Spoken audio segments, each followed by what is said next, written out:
بسم الله الرحمن الرحيم والحمد لله رب العالمين اللهم صل وسلم وبارك على نبينا وحبيبنا وقرة أعيننا محمد وعلى آله وصحبه أجمعين وبعد.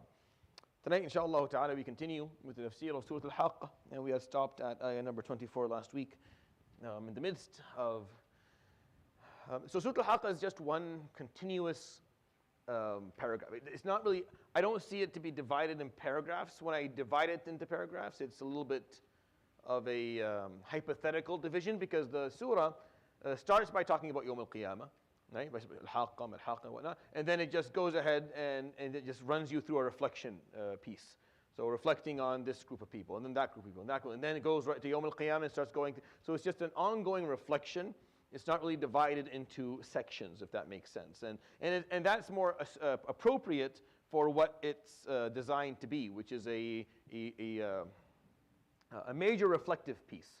Is designed to be a major reflective piece for you, something to contemplate, something to emotionally invest yourself in, and spiritually feel enlightened, feel elevated, and to be reminded about something that may have fear in it, may have desire in it, may have a mix of both in it.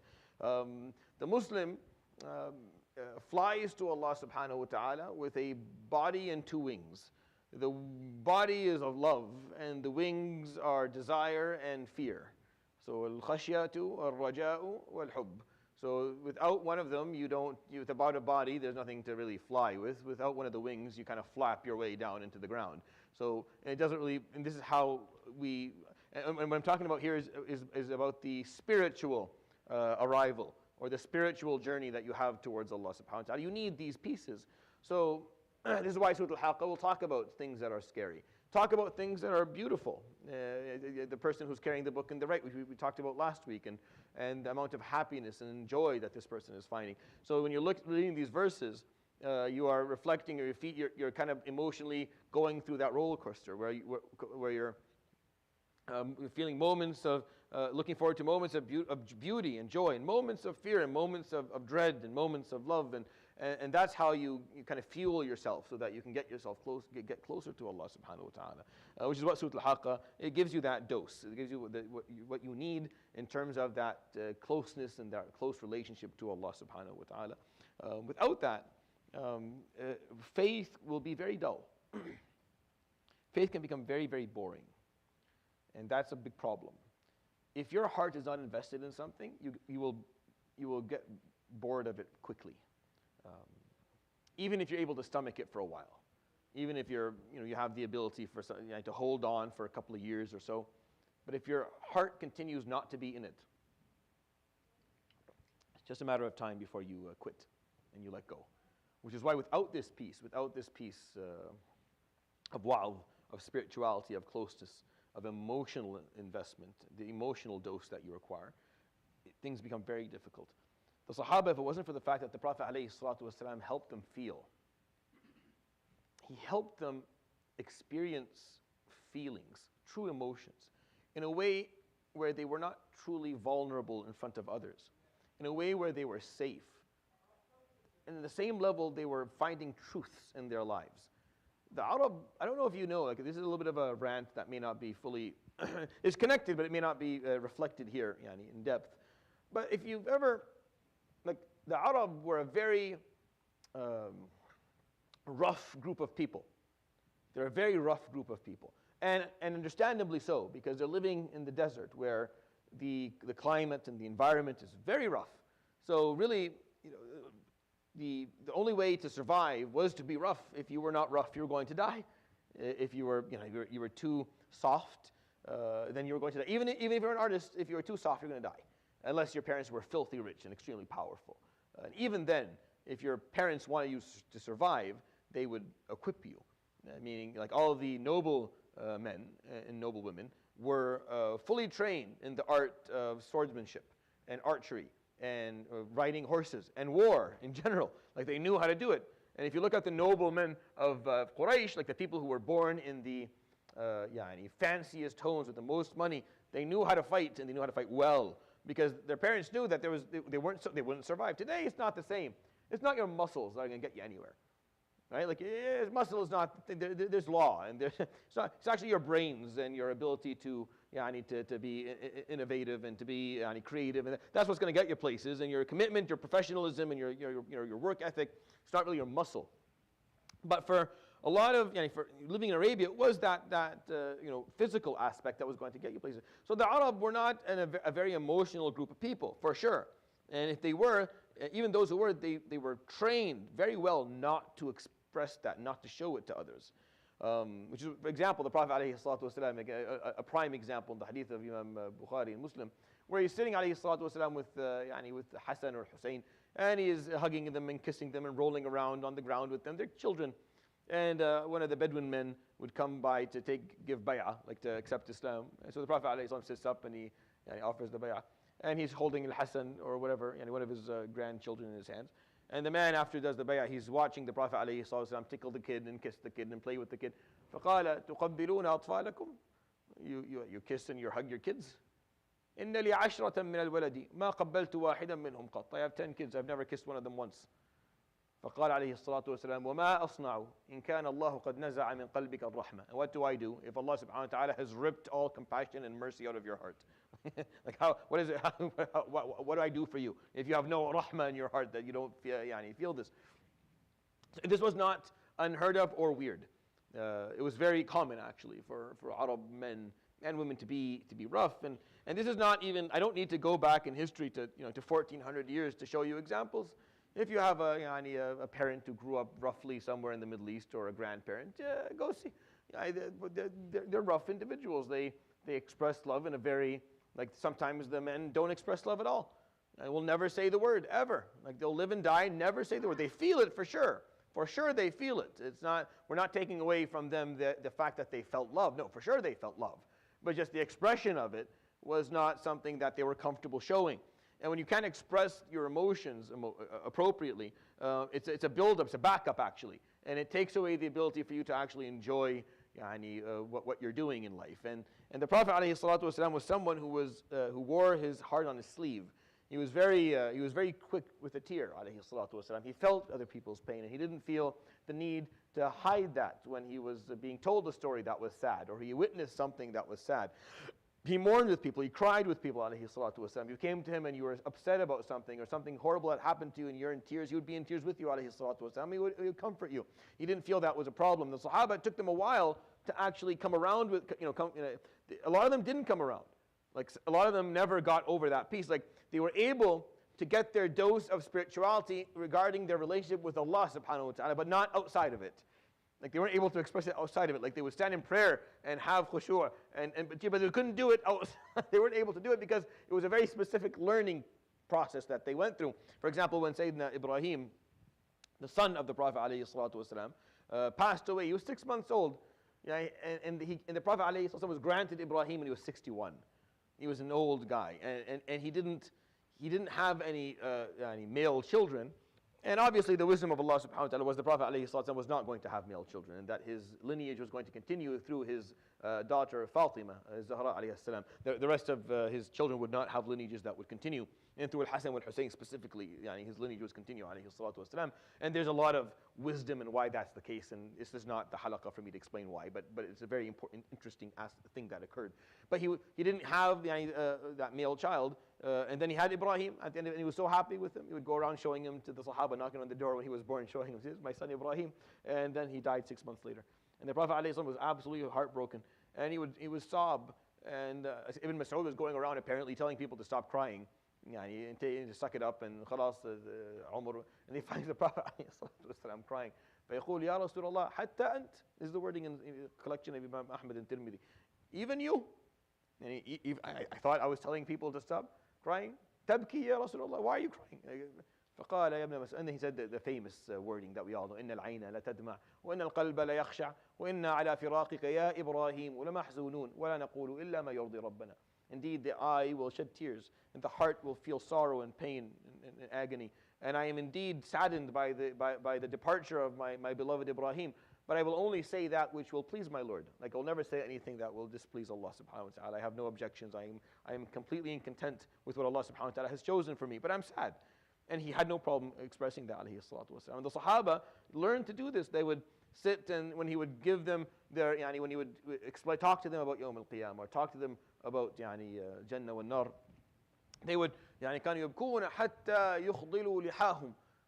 They would cry until their beards would drop with tears. This is the degree.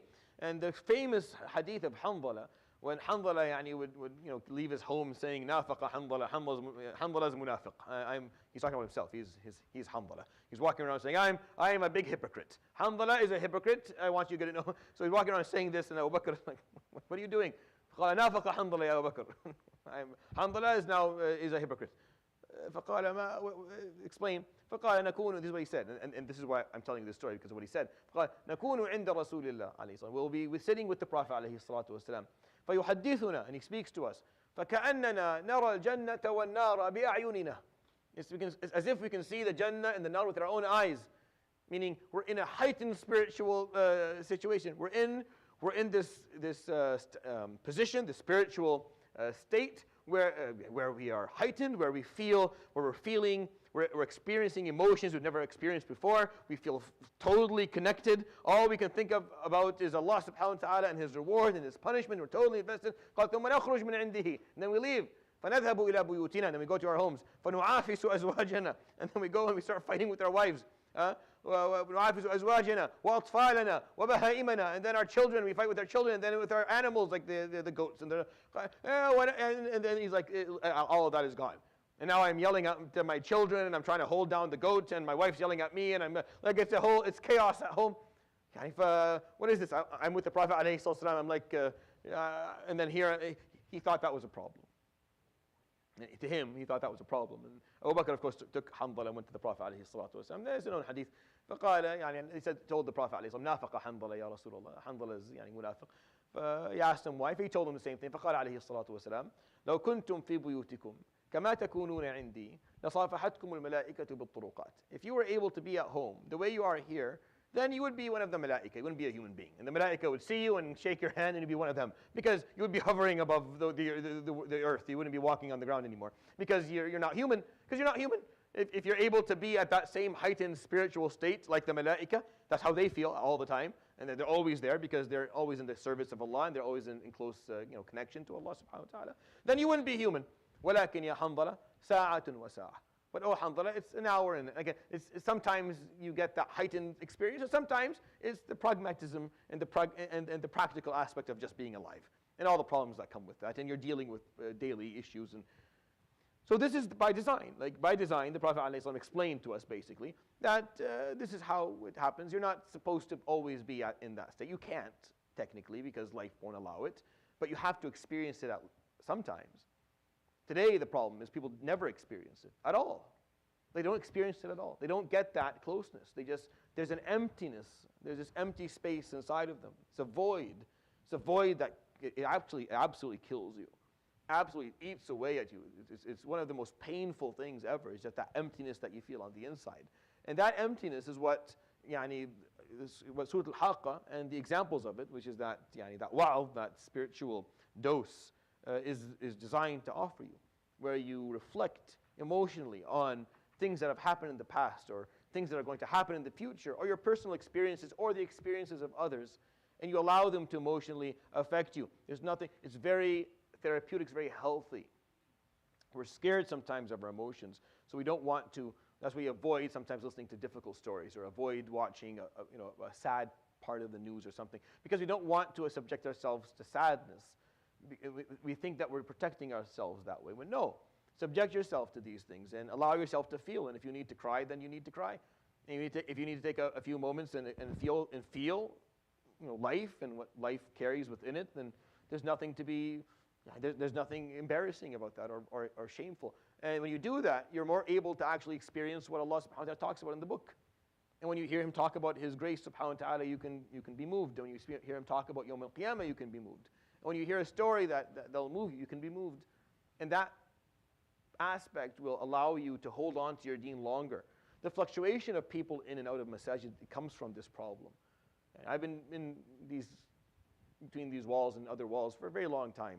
May Allah subhanahu wa ta'ala grant us, inshallah, the ongoing presence in His house, in His homes. Ameen. And not to send us away, Allahumma ameen. But what I've noticed is that people come in, it's like the tide. The tide brings them in, and they're here for a while. If I can't get to them within a certain period of time, if I can't move their hearts, then they leave. The tide takes them back out again. Because yes, intellectually you have to be stimulated and you have to feel this makes sense and you have to have clarity. And that clarity is important. But if your heart's not invested in it and there's nothing happening on the inside, you're not feeling it, then it's not gonna work. And it's not easy, obviously, to do both, to make sure that the intellectual stimulation happens and the clarity and the comprehension is occurring. At the same time, people's hearts are being moved in a way that's meaningful to them. And it's not a fake or artificial stimulation of emotion that doesn't mean anything and it's just there for the show. It's not theatrical. If it becomes that, then it's not real anyways. But you need both in order for there to be some hope that someone actually stays around. And I watch it and I see it. And I can almost sometimes predict that they won't be coming back. Or they'll be here for a while, but they won't be here for long. And I always make dua that inshallah they find somewhere else where the person's narrative that's speaking reaches their heart. Because that's what they need. They just need someone to reach that piece of them so they can feel. And that feeling's beautiful. That's why in Taraweeh, people go and pray wherever they feel stimulated. Right? Even if they don't understand what's being said. It's just a matter of what you feel. That's what you remember. You think you remember anything I'm saying today, 10 years from now? Nothing. You'll remember nothing. Absolutely nothing. If someone took you aside, you probably won't even remember that you did this.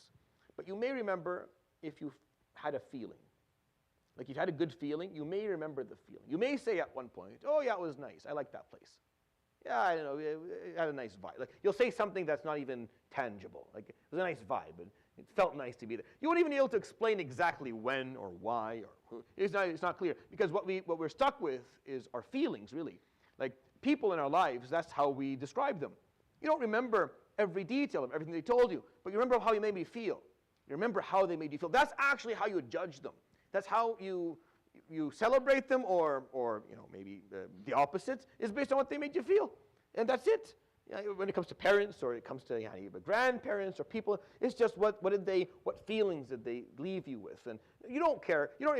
No one cares about what possessions people had or where they lived. It's what they not even like their legacy. SubhanAllah, your legacy at the end is just how you made people feel. It's very, very weird. It really is. Like it's one of the, and that's what actually lives on.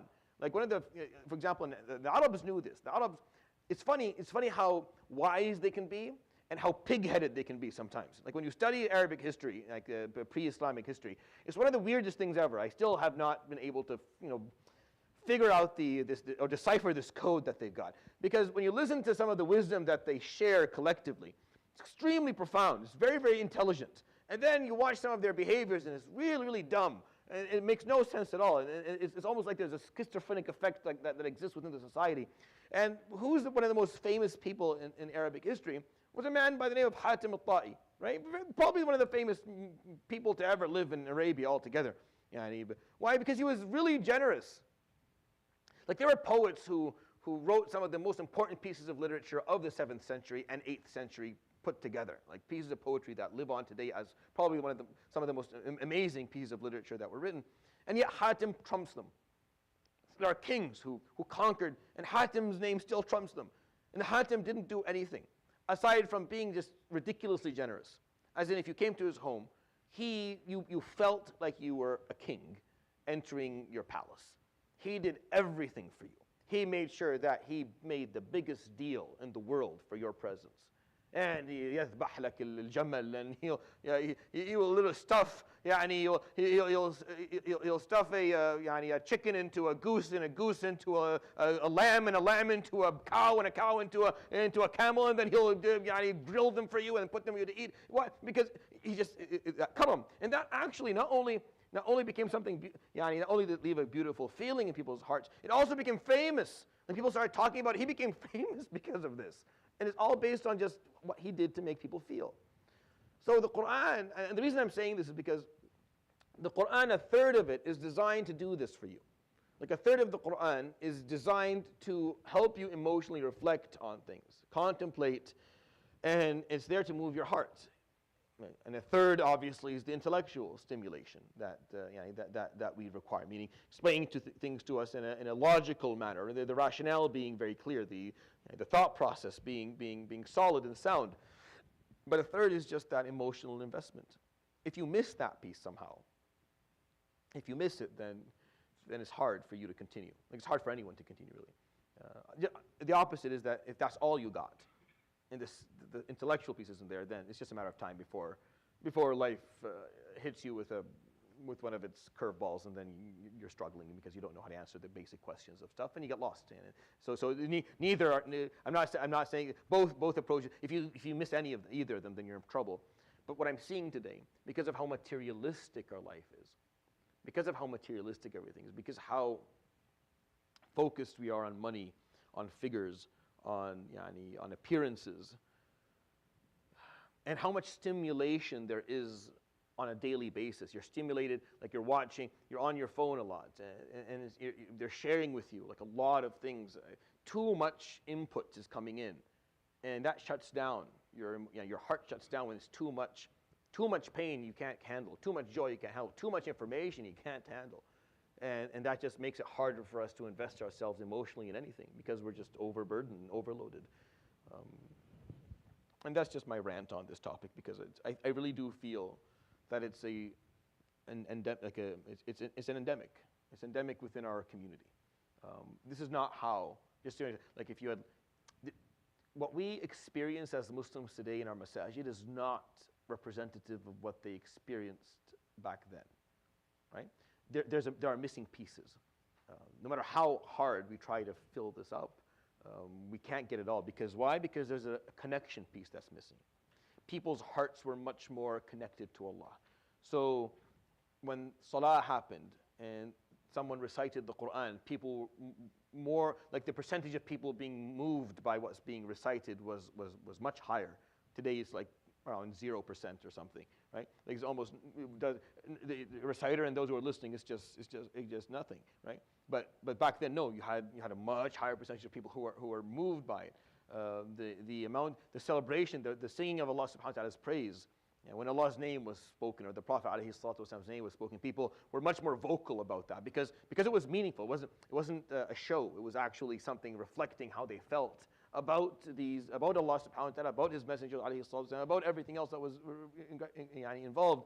So that emotional investment was much more present. It was much more real and much more meaningful to them. And we don't have that right now. We have that disconnect. I think language is one barrier. You may say, I don't understand, that's why.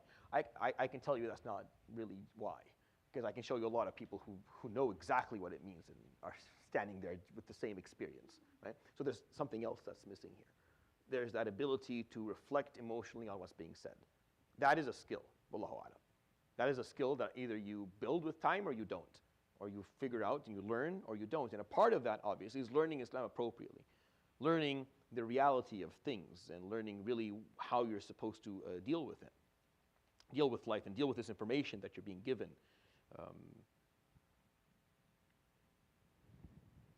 Can you say that there's some connection between the intellectual piece and the emotional? For sure. For sure. If your belief level in Allah subhanahu wa ta'ala's promise and narrative is low, then you're much less likely to be able to be emotionally stimulated by it. Like if you hear, when he talks about Yawm al-Qiyamah, you can't really be stimulated by Yawm al-Qiyamah if you don't believe in Yawm al-Qiyamah, right? Like if you don't believe in it, then it's hard for you to, really have it move you. If you truly believe in it, like if you are 100% certain about it, it's easier. Because now, because if you know this is what's going to happen to you specifically. See, we have, for example, the verses that we're reading give two scenarios. Either your book is in your right or your left. When you read these verses, if you truly have certainty in Yawm al-Qiyamah, as you should, then you know it's either A or B. Right? It's either A or B. It's either number one, which is what you want, or it's number two. And either whether it's this one or that one, that's going to stimulate something in you emotionally because they're heavy. The joy itself can bring happiness, and that's an emotion. Or the fear itself can make you sad, and that's an emotion. Either way, you're going to feel something, and that's going to be meaningful to you. When the Prophet ﷺ told, when he got really sick, he told the Sahaba that he wants Abu Bakr to lead prayer. So Aisha said, Ya Rasulullah, mur ghayrahu, فإن أبا بكر رجل أسيف.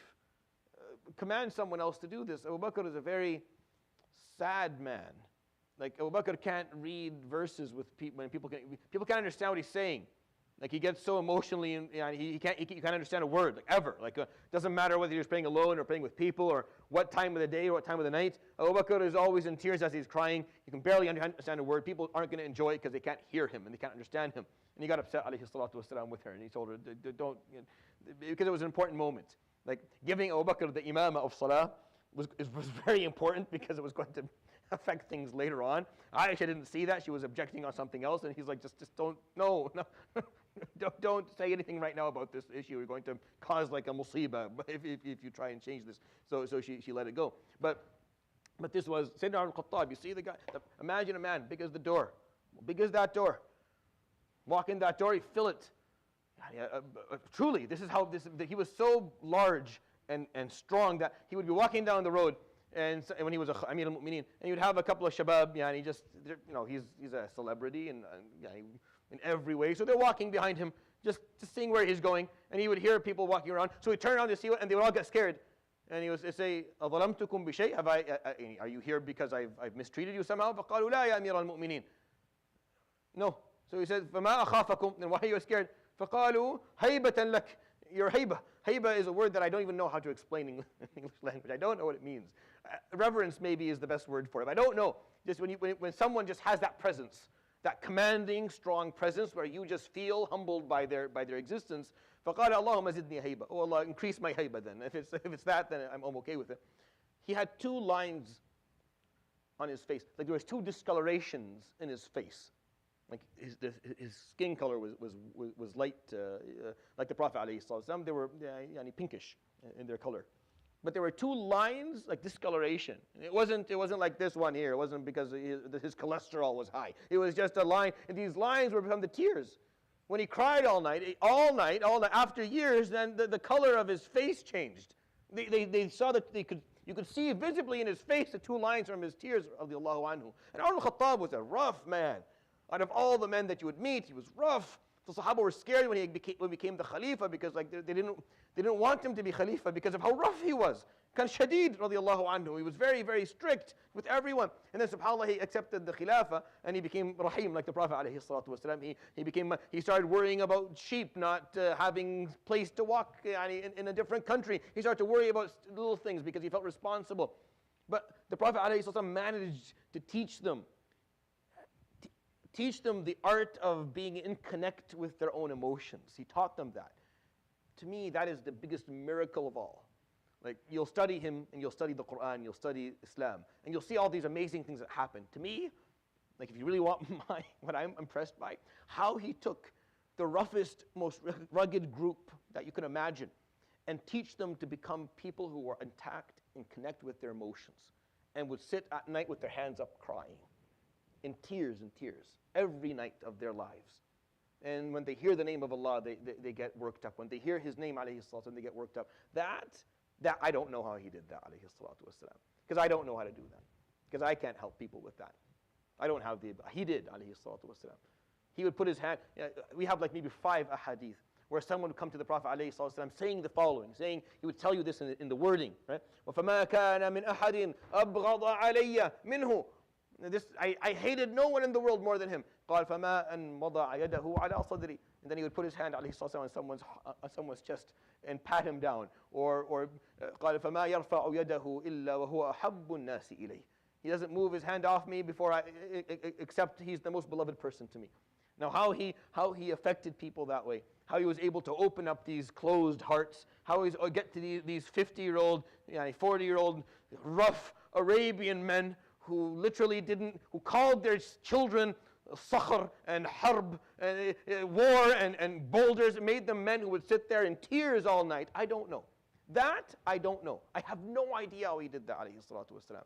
I really wish I did, because if I did, I would be able to take some of it and sprinkle it for people so they could feel. Because once you start feeling this, it's different. Once you experience Allah subhanahu wa ta'ala's love, when you actually feel it, it's something that you never ever want to lose. And you don't care what people do, or what people say, or where they go, or what distractions this in your life, because this is it. This is the truth that you are now 100% certain of. And nothing will ever shake that foundation ever again in your life. And once you experience it, but if you don't, if somehow we're not successful in helping you experience it, then I don't know what exactly we're doing. And myself and a lot of people who do what I do are guilty of not having that ability or not knowing how to do what he did, alayhi salatu wasalam, which is why, like a lot of the teachers that I spent time with, they had things I don't know how to articulate and explain. Like I don't know how to explain why, like I don't know how to explain to you what he was like, because there was something about this person that I just don't understand. I still don't understand. And it may sound stupid from someone who he's invested all of his life in science. I just don't know why it was he was like that, why he had this, there was this thing about him, about the way he saw the world and how he felt about things, how he acted, and I can't emulate that. And but it was real. Because people can't, you can put a mask on for a couple of hours, but you can't do that for years, for 80 years. You can't do that. You can't spend a week with a guy, for example, and you can't lie for a week, I can tell you that. If you come and live with someone for a week, they can't lie for a week. Maybe a night, 2 nights, and then you go back to their habits. But someone who sleeps very little at night, spends most of it fi salah, and then all day long in lessons, and will sit there in the remembrance of Allah, just doing dhikr, and be bothered when you come and ask him a question, or bothered when you come and offer him food because you're interrupting something that he is finding beauty in. I don't know what that means.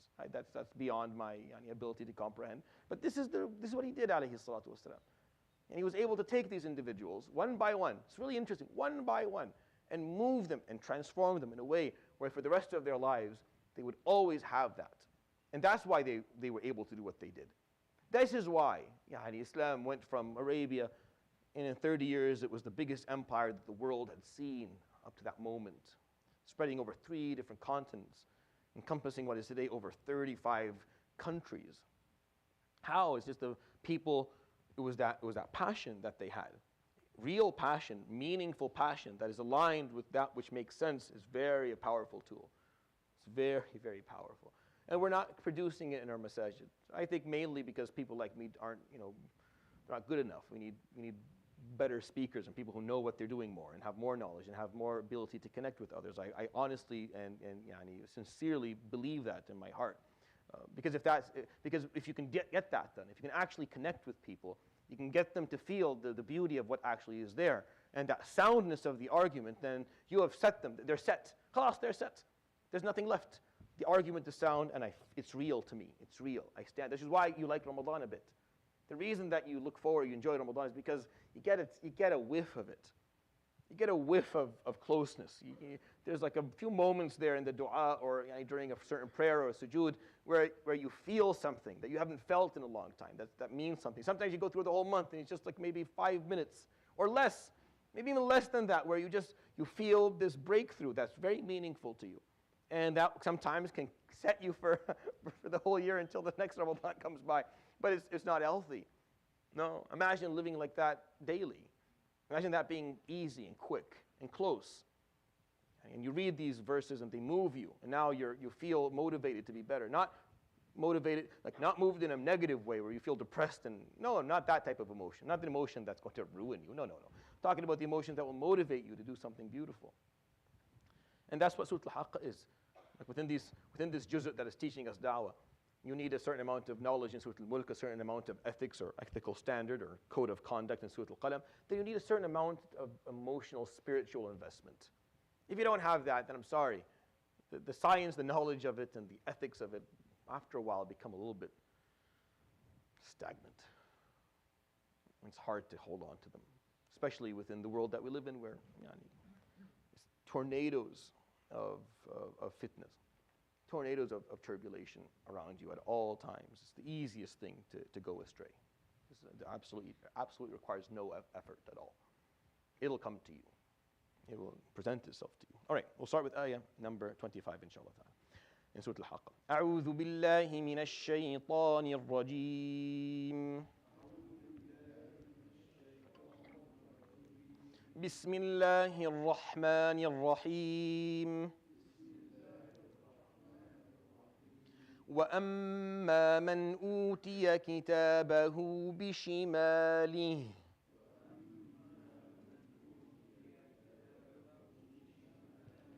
فيقول يا ليتني لم أوت كتابيه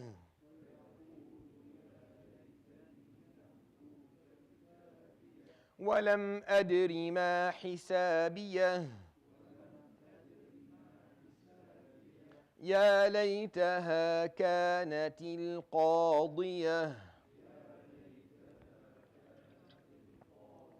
مَا أَغْنَى عَنِّي مَالِيَهْ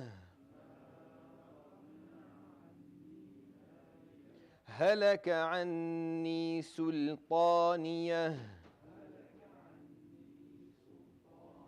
As for the one who receives his book on that day in his left hand. We talked about the one who receives it on the right hand last week, and we went into some detail of this experience, of this beautiful experience of seeing the book that you've authored and all the beautiful things that you've done, and the pride that you feel in your heart, and the satisfaction that you made something that's worth sharing, a legacy that you can talk about with a certain degree of satisfaction that Allah subhanahu wa ta'ala will be happy with and be satisfied with subhanahu wa ta'ala and pleased with. You'll want to share it with others, and you'll be in a situation where you are comfortable, where you're joyful and joyous, and everything that you want is near to you, and it's not far away, and you'll be told that enjoy all of this because of what you did before, because of the effort that you put in before.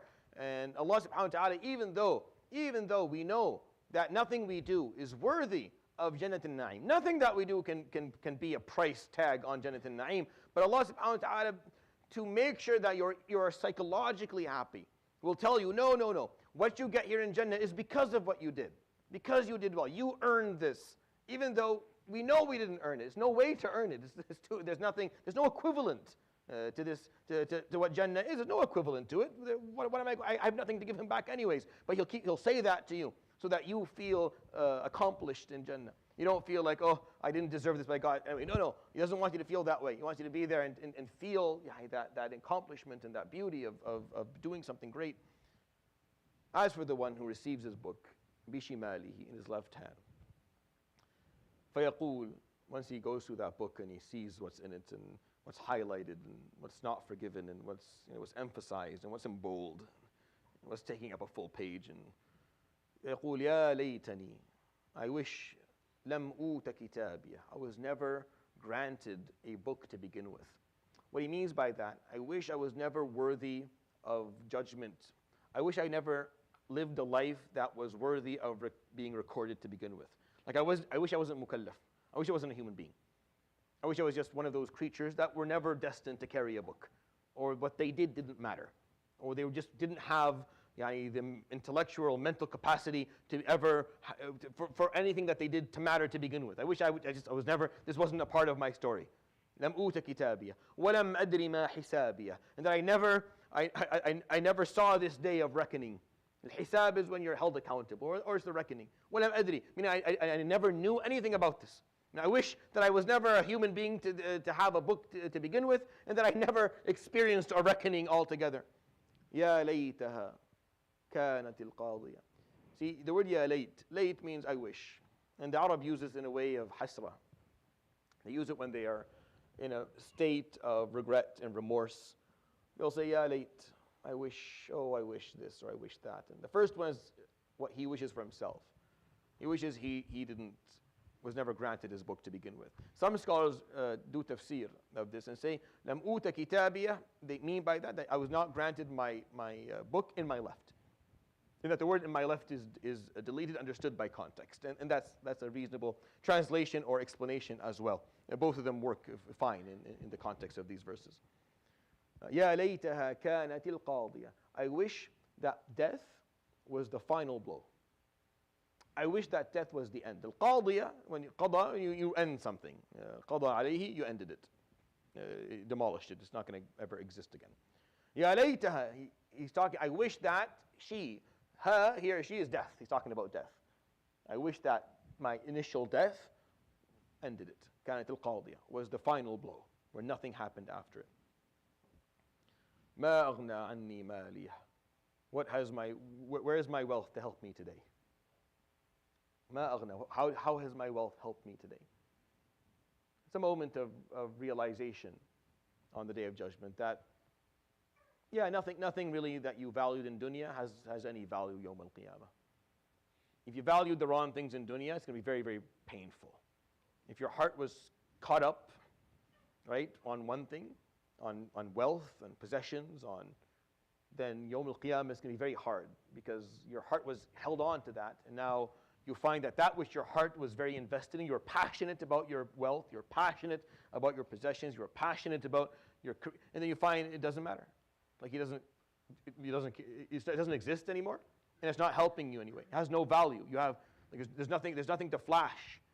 Like your bank account's gone, your possessions are gone, your career to a certain degree is gone, unless you invested what you did in your career for the sake of Allah subhanahu wa ta'ala, which is what we hope that we do, inshallah, with our lives, that your career is actually something that you can be proud of Yawm al-Qiyamah, because you directed it towards the betterment of the human race and the well-being of others, and there was khidmah, there was service to people and to Allah subhanahu wa ta'ala, eventually through it.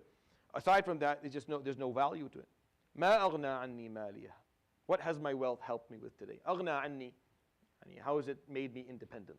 That's kind of the meaning. How has my wealth, مَالِيَهْ, my wealth, made me independent today, or made me strong today, or maybe not be in a position of such need? Because the overwhelming feeling Yawm al-Qiyamah is this crushing feeling of need.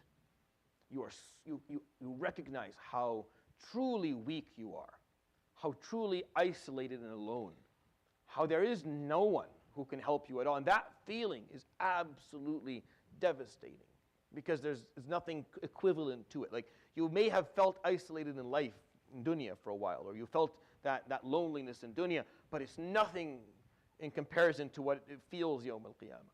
So you want some support, anything. You're looking for anything to support you. Unfortunately, the book وَالْعِيَاذُ بِاللَّهِ is in the wrong hand, and the story is not supporting at all. So you start wishing that you never existed, that you never lived, that you never knew about reckoning altogether. That death ended it. And once you're done wishing, and you find out wishing is not taking you anywhere, it's not doing anything, it's not going to fix the problem, because it's denial, right? It's the same. We talked about this with Al-Qalam. It's those same stages of grief.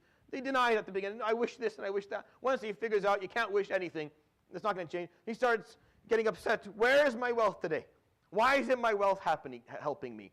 Why isn't my financial strength aiding me today? هَلَكَ عَنِّي سُلْطَانِيَةٌ. Sultan is authority, right? It's the social status.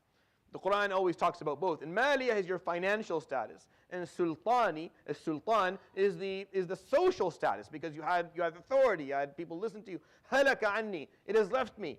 هَلَكَ عَنِّي. It died off from me. He's describing his sultan, his social status, as if it's someone who died. The way this is being worded is very, very meaningful. The person feels that his social status died off. It's like that was him, and that part of him died. It's like he knew him, because I know myself through my social position, just like you do. You are Fulan, Ibn Fulan. This is your age. This is where you're from. You're part of this community. You have this much money. All these little things that make up you, right? It's your social status. And it benefits you to a certain degree, and sometimes it's detrimental. Obviously, if you're being racially profiled and mistreated, then that's going to be hard. But on the Day of Judgment, the person who has social status, the person who had money, is like, where's all my money? And who has social status feels like that it died. هَلَكَ عَنِّي. It died. It died and left me. He feels like a part of him died. He doesn't know who he is. He's standing there. He can't recognize himself, because all he knew himself to be is the rich person with all this sultan, with all of this status. Now he has no money, he has no status, he doesn't know who the heck he is. He doesn't know who this person is. Make sure that you don't make it to Yawm al-Qiyamah before you know who that person is. The person who has no money and no status. Make sure that person is very well known to you. And make sure that's the only version of you that you know. You come to Allah subhanahu wa ta'ala that way, live like that now. Because if you don't, Yawm al-Qiyamah, that person will be a stranger to you. You're going to have to get to know them. You may not like them. And you may find that person, once you accept his presence, is not okay with how you lived your life before. So live this life as someone who has no wealth and has no sultan, has no social, and then see how would you behave and what would you do. And once you start living that way, that life of humility and humbleness, then you'll start making better choices in general. Because that's how you're going to meet God. You come to him with nothing. Absolutely nothing. Stripped down to your naked body, literally, not figuratively. Literally, you're going to be there with nothing but your naked body, begging for maybe just a piece of clothing to cover this feeling of embarrassment that you're walking around with. And then if the book is in the wrong hand, then waliyadu billah, things aren't. Ma aghna anni mali. You hear in the voice of this individual the degree of dread, of fright, of just ajiz. There's nothing to do. He has lost hope. There's no hope. Halaka anni sultaniya. The person in me that was status, that had status and that had authority and that had strength is gone, is dead. I have nothing. May Allah subhanahu wa ta'ala protect us from that moment. All right, we continue inshallah. خُذُوهُ فَغُلُّوهُ ثُمَّ الْجَحِيمَ صَلُّوهُ ثم في سلسلة ذرعها 70 ذراعا فاسلكوه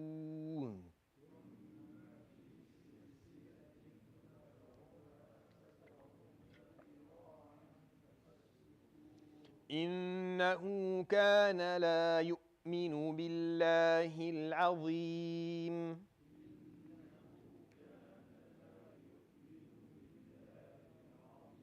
ولا يحض على طعام المسكين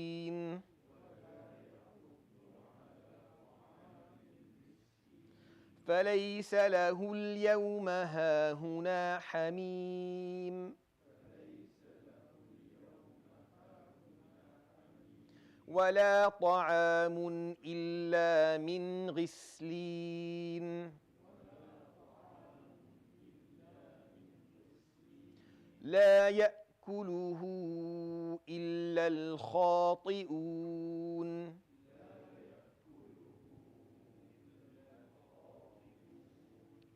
At that moment, it is called upon him. These are no longer his words anymore. This is what he hears. He hears this, and it's whether it's the words of Allah subhanahu wa ta'ala Almighty, or it's the words of one of his honorable angels, or those who speak on his behalf, Yawm al-Qiyamah. It is called upon this gentleman or this person who is carrying the book in the wrong hand. خُذُوهُ, take him. فَغُلُّوهُ, and then put him in shackles. Put him in shackles. This command is being given to the Zabaniya of Jahannam. The word Zabaniya is the word that is used to describe the angels who are responsible for Jahannam, وَلِيَاذُ بِاللَّهِ. And as every creation that Allah subhanahu wa ta'ala has made, that which we can see and that which we can't, Allah subhanahu wa ta'ala has some of his malaika responsible for something there. The part of ghaib that we just don't see, that we're not responsible for measuring or understanding.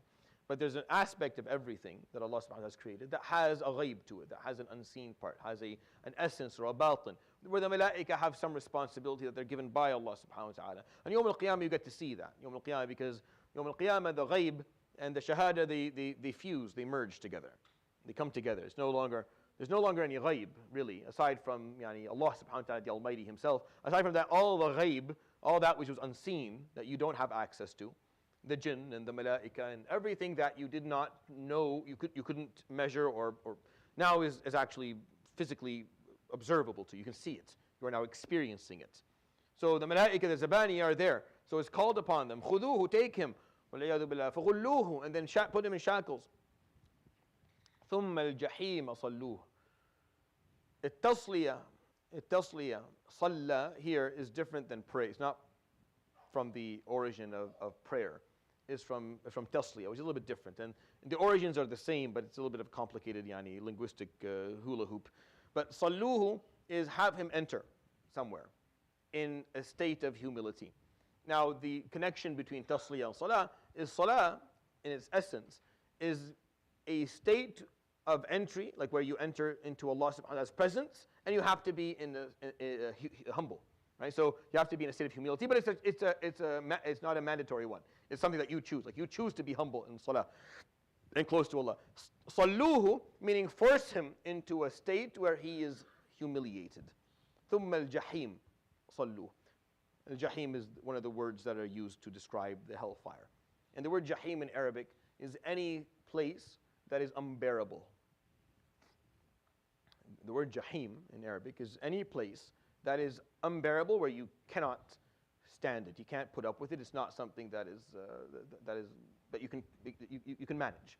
It's used to describe the hellfire because that's exactly what it is. It's a place that's unbearable. ثُمَّ الْجَحِيمِ, and then the hellfire, the unbearable hellfire. Have him enter, force him in a state of humility. ثُمَّ فِي سِلْسِلَةٍ ذَرْعُهَا سَبْعُونَ ذِرَاعًا. Then in a chain that is 70 feet long, فَاسْلُكُوهُ, add him to it, meaning connect him to it, meaning he's not entering alone. He's entering into a long line of people who entered before him. And he's going to be shackled and added to this line, this silsila, this chain of other people. And he will be moved. This chain is going to move him through all of the horrible punishments that exist within Jahannam. And this is what's waiting and this is what you will witness Yawm al-Qiyamah. Either you witness this and you are standing in the shade of Allah subhanahu wa ta'ala's throne, or waliyadu billah, and this is the reflection that we require to have. The reflection that we have to carry is what do I want? Do I want the first one? فَأَمَّا مَنْ أُوتِيَ كِتَابَهُ بِيَمِينِهِ فَيَقُولُ هَاؤُمُ اقْرَءُوا كِتَابِيَهْ إِنِّي Do I want that one? Or do I want the second piece of the story? The mirror of the story, the other side, that is absolutely horrific, where this person is being treated horribly. And then, if you see the verses, they switch. I mean, even the endings of the words aren't the same anymore, right? So everything up till now has ended with a ha. Every single ayah has ended with a ta' marbuta that we would recite as a ha. And I pointed out, it's a very dramatic sound, right? It's almost like a breath. It's like you can hear people breathing. And then it switches, and it goes into a different ending. Because now Allah subhanahu wa ta'ala in the surah takes you out of Yawm al-Qiyamah. Okay, step out now. Now you were observing what happened to Ad and Thamud and to Fir'aun and to Mu'tafikat and to the people of Nuh. And then you saw the day of judgment and the crumbling of the cosmos and the earth and the destruction of everything that you ever knew. And then you saw Allah subhanahu wa ta'ala's throne being brought and everything became exposed. And then you saw the books, and some carrying it in the right and they're happy and joyful, and some are carrying it in the left and they're miserable and scared. And you saw their punishment. So now step out for a moment. Step out, pause, take a breath. إِنَّهُ كَانَ لَا يُؤْمِنُ بِاللَّهِ الْعَظِيمِ. There's a reason why this is happening to this person. There's a reason why this is occurring to him. Number one, this person indeed did not accept Allah subhanahu wa ta'ala the Great. Allah subhanahu wa ta'ala, he rejected any form of faith in Allah subhanahu wa ta'ala. He rejected any acceptance of the Creator and there being reckoning and there being accountability to the life that they're living. And that life is a gift that you should at least be interested in why you have it and where it came from. And that you have to feel that this gift is worthy of some degree of responsibility and some degree of gratitude. And that gratitude has to come in the form of service. And that service should be based on the teachings and the legacy of the one who granted you this life to begin with. And this person rejected all of that and just took life for whatever it was and did with it whatever they wanted, acting like as if they deserved it somehow, or they were entitled to it, or that they somehow were able to manufacture it for themselves when they didn't. Number one. And number two, وَلَا يَحُضُّ عَلَى طَعَامِ الْمِسْكِينِ. And this is someone who did not encourage the feeding of the poor and the needy. These are the two reasons this surah is offering. Never in the Quran will you find Allah subhanahu wa ta'ala talking about the punishment of someone and pointing and specifying that the reason was exclusively theological, ever. There's not one place in the Quran where that's applicable. Not one. And I've looked into this, by the way, so it's not just, I'm not just saying it because you're not going to look into it. You can look into it. There's not one place in the Quran where Allah subhanahu wa ta'ala talks about punishment where He just is pointing out the theological mistake, meaning this person rejected God or the concept of a deity or the concept of belief and accountability. No, there's always something else. There's always another piece. Yes, they refused this narrative that is crucial, obviously, for people to live their lives in an appropriate and proper and healthy manner. But the second one is also just as important. وَلَا يَحُضُّ. This is what Allah is saying. If I said this, it wouldn't be acceptable. Like if I decided to add this, like myself, it would be rejected by every Muslim. But it's in the Quran, so you have no choice but to accept it. And it's in the Quran, and we still ignore it. Here's like the really interesting piece. Like it's actually, this wording is in the Quran, and it's still ignored. The reason that this person, ثُمَّ خُذُوهُ فَغُلُّوهُ ثُمَّ الْجَحِيمَ صَلُّوهُ ثُمَّ فِي سِلْسِلَةٍ ذَرْعُهَا 70 ذِرَاعًا فَاسْلُكُوهُ. Why? Why this punishment? Why this horrible punishment? Well, first of all, he rejected the narrative. He did not show gratitude for his life. He didn't use it responsibly. He was not ready for accountability. So, number two, وَلَا يَحُضُّ عَلَى طَعَامِ الْمِسْكِينِ. Al-hadd is to encourage heavily. Al-hadd is heavy encouragement, meaning really pushing, like putting your full weight behind something, doing it positively and sometimes even negatively. Like you can encourage in a nice, positive, bubbly way, and there can also be a different type of encouragement that's a little bit more dramatic. Al-hadd is all of those put together. That's what hadd is. وَلَا يَحُضُّ, and this person would not encourage heavily طَعَامُ الْمِسْكِينِ عَلَى طَعَامِ الْمِسْكِينِ, the feeding of the needy, of the poor. That's what he says here, subhanahu wa ta'ala. How can you read that? How does that piece go unnoticed? And how do you reconcile that verse with our lives and the way that we live it? Can you reconcile your choices with that wording? وَلَا يَحُضُّ عَلَى طَعَامِ. The first one we all agreed to. Yes, he was a kafir. He never believed in Allah. He never accepted God altogether. Fine, understandable. But what about this other one? وَلَا يَحُضُّ عَلَى طَعَامِ الْمِسْكِينِ. Why is it that if someone doesn't believe in Allah, we're okay with this being the case? No? But if someone doesn't do the second one, that's not a big deal. Like, oh, well, he believes in Allah. But this person believes in Allah, yes, يُؤْمِن بِاللَّهِ الْعَظِيمِ. But he's never in his life cared about the misfortune of the unfortunate, or the needy, or the poor. Never cared. That was never something that they took interest in. And if I say someone who believed in Allah but never took care of that would be in this position, he would say, no. Well, why? Why you accept the first condition but not the second? Who am I to choose? Who am I to cherry pick from the Quran what Allah subhanahu? He's saying both. وَلَا يَحُضُّ عَلَى طَعَامِ الْمِسْكِينِ. He did not encourage heavily the feeding of the poor, the miskin, the people who were not as fortunate as he was. He didn't. It's not about just giving them money. It's about encouraging others to do it too, to make sure that these people live well. فَلَيْسَ لَهُ الْيَوْمَ هَاهُنَا حَمِيمٌ. So today, he has no friends today. He has no friends today. There's no one here today who will befriend this person, stand by this person, support this person. Hamim, someone's intimate, someone who cares for them. Someone who cares for you, that's a hamim. Someone who cares for you, cares for your future, cares for what's happening to you. He has no one that cares for him today. Why? Because he didn't care. He didn't care enough back when he was around. So he has no one to care for him today. We'll end with that, inshallah ta'ala.